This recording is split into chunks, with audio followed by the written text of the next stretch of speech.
nikmat yang paling agung dalam dunianya nikmat takwa. Nikmat hartanya nikmat paling kecil. Di atas nikmat harta na nikmat sehat. Menyehat cita-cita kok le dah. Beginilah, begitulah. Tapi waktu akan sakit, cita-cita sabuh akan bersehat.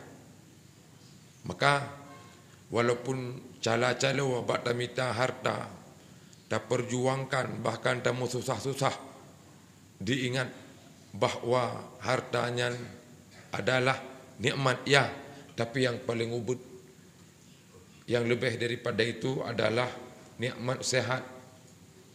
Di atas nikmat sehat na nikmat anak tu berakai, perumoh tu bercerohakai. Andai tanya hanapeng tetawa rumah anak tu tengah taat tengah ibadah Quran, nyan ada hanapeng senang tu.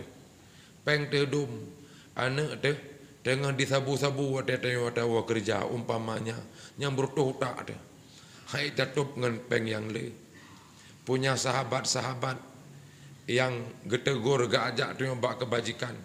Puncak nikmat waktu yang melingai tu yang selamat iman.